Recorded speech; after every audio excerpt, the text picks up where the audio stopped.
show has been made possible with the continued support of Partners.io, your global gambling and betting affiliate program.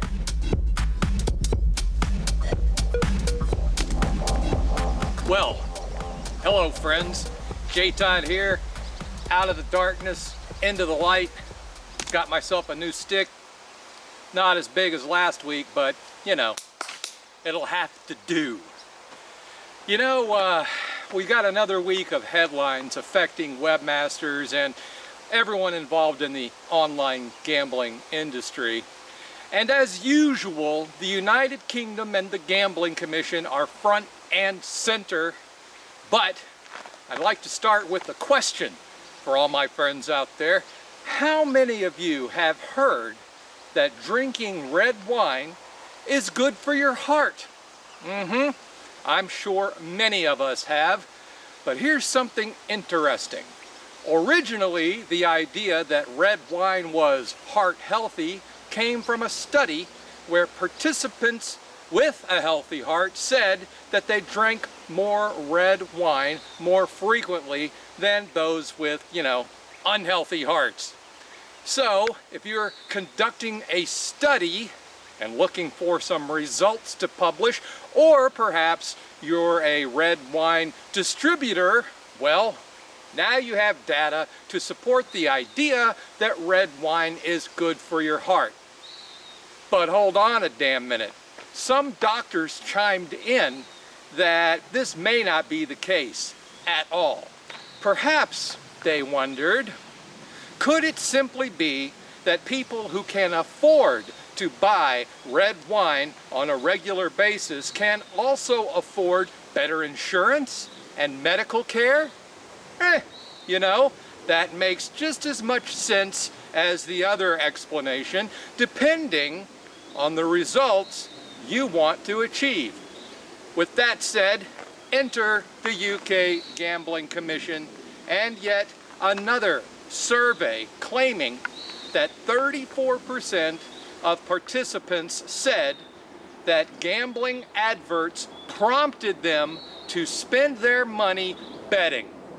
Now, first of all, emphasizing the 34% who did spend money on gambling and not the 66% who did not spend money on gambling, well, that tells us all we need to know about the motivations of the Gambling Commission. And second, claiming that an advert made you spend money that you did not want to spend is akin to blaming a spoon for making you fat. Show some damn self-control, people. Yeah, I know, I can hear it now. There are people with gambling problems. We all know that. But nowhere near 34%. And there are people with alcohol problems, overeating problems, opioid problems, even kleptomania. And before you write to me saying, hey man, kleptomania, come on, you're grasping at straws here.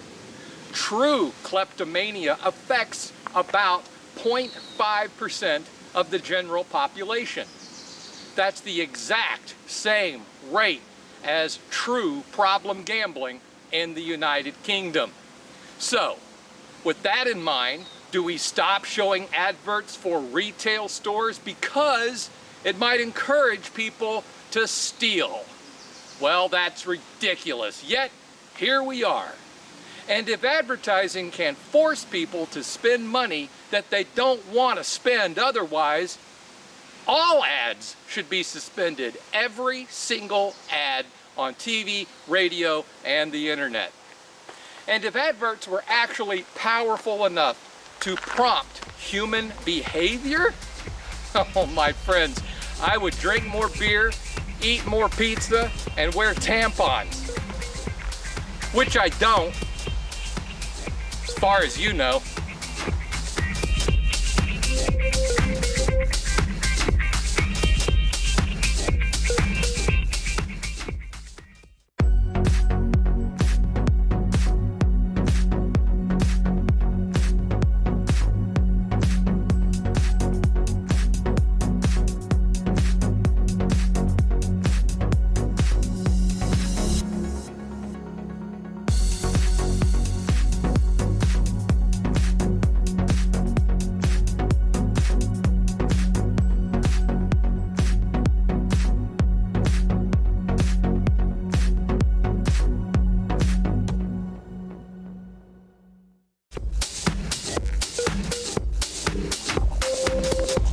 What a lovely, sunny, warm day. You know, last week I told you all about the tax issues with the new German online gambling industry and how the European Betting and Gaming Association, along with a German industry body, took action within the European Union to challenge the tax structure. This week, well, Germany showed just how little they give a shit when their legislator approved that controversial tax. Now that doesn't mean that the fight is over, as both legal challenges will still move forward, and who knows how long that could delay online gambling in the country, which was set to go live on the 1st of July. We'll see. We've waited this long, so, you know, what's an extra month or two or year?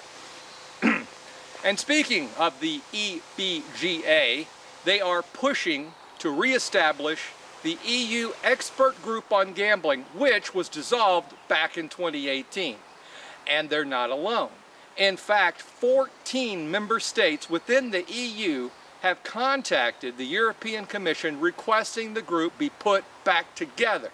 The goal being to help gaming regulators across the whole of Europe to work together on initiatives, best practices, and the sharing of information. And I am certain, fairly certain, that the bullshit tax stuff in Germany has nothing to do with the timing of this request to reestablish the group. So, I think that's everything that's pressing this week. Anything else can keep till next week. And you know, I'll be back, God willing, without wearing any tampons, as far as you know.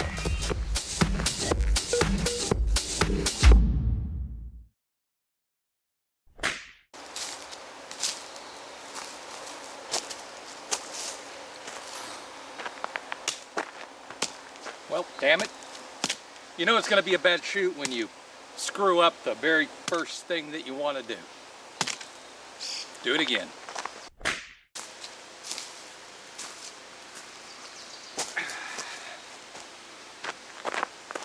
Where are you going? You know it's going to be a bad week when you screw up the first thing you want to do and then trip yourself just walking along. We'll do it again.